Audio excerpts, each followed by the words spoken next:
हमारे चैनल ज्ञान the treasure subscribe करने के बाद आप ये बेल आइकन दबाएंगे तो हमारे जितने भी अपलोड्स हैं, जितने भी पॉपुलर अपलोड्स हैं, वो आपके पास ऑटोमेटिक मिलते चले जाएंगे। और साथ में आपको मिलेंगे हमारे सारे पॉपुलर चैनल्स जिसे देखकर आप एंटरटेन होंगे। So please subscribe my channel and please tap the bell. Thank you. आप सबका हमारे चैनल ज्ञान द ट्रेजर पे स्वागत है और हम आपको बताएंगे कि बुद्ध पूर्णिमा का इतना महत्व क्यों है और बुद्ध पूर्णिमा क्यों मनाई जाती है। बुद्ध पूर्णिमा वैशाख महीने की पूर्णिमा को मनाई जाती है। इस साल 2019 में ये 18 मई को है। इस दिन को भगवान गौतम बुद्ध की जयंती के तौर पर भी मनाया जाता है। इसी दिन भगवान बुद्ध को बौद्ध यानी कि ज्ञान प्राप्त हुआ था। यह बुद्ध अनुयायियों के लिए काफी बड़ा त्योहार है। इसी दिन 563 ईसा पूर्व में भगवान बुद्ध का जन्म हुआ था और इसी दिन बुद्ध ने 483 ईसा पूर्व में 80 साल की उम्र में देवरिया जिले के कुशीनगर में निर्वाण प्राप्त किया था। भगवान बुद्ध का जन्म, ज्ञान प्राप्ति और महापरिनिर्वाण ये तीनों एक ही दिन अर्थात वैशाख पूर्णिमा के दिन ही हुए थे। भगवान बुद्ध बौद्ध धर्म के संस्थापक थे और यह पर्व बुद्ध अनुयायियों के लिए काफी महत्व रखता है। बौद्ध धर्म को मानने वाले भगवान बुद्ध के उपदेशों का पालन करते हैं। भगवान बुद्ध का पहला उपदेश धर्म चक्र प्रवर्तन के नाम से जाना जाता है और यह पहला उपदेश भगवान बुद्ध ने आषाढ़ पूर्णिमा के दिन 5 भिक्षुओं को दिया था। माना जाता है कि वैशाख की पूर्णिमा को ही भगवान विष्णु ने अपने 9वें अवतार के रूप में जन्म लिया था। इसी दिन को सत्य विनायक पूर्णिमा के तौर पर भी मनाया जाता है।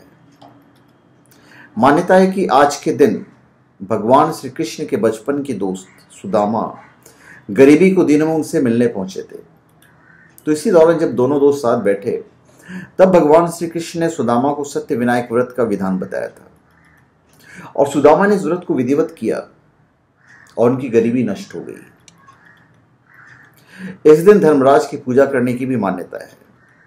कहते हैं कि सत्य विनायक धर्म से धर्मराज खुश होते हैं और माना जाता है कि धर्मराज मृत्यु के देवता हैं, इसलिए उनके प्रसन्न होने से अकाल मृत्यु का जो डर है वो खत्म हो जाता है।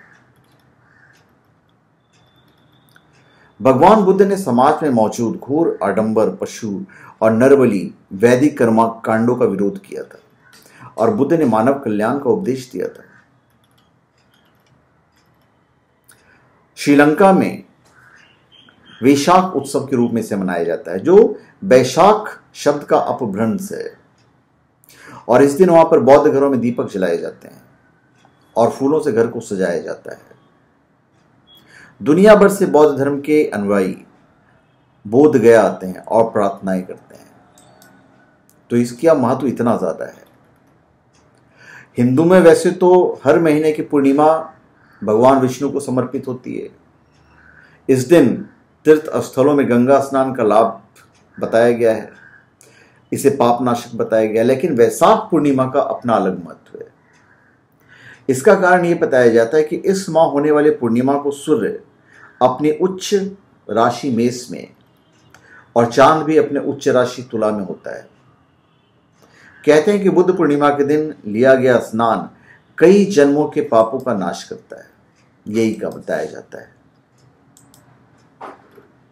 बुद्ध पूर्णिमा के दिन दान, पुण्य और धर्म कर्म के अनेक कार्य किए जाते हैं। इस दिन मिष्ठान, सत्तू, जलपात, वस्त्र दान और पितरों का तर्पण करने से बहुत पुण्य की प्राप्ति होती है। तो धन्यवाद। आप सबका हमारे चैनल पे स्वागत है। आप हमारे चैनल पे सब्सक्राइब करें और अपने कमेंट दीजिए और हम चाहेंगे यदि आपको हमारी वीडियो अच्छी लगे तो आप उन्हें शेयर कर दीजिए। धन्यवाद।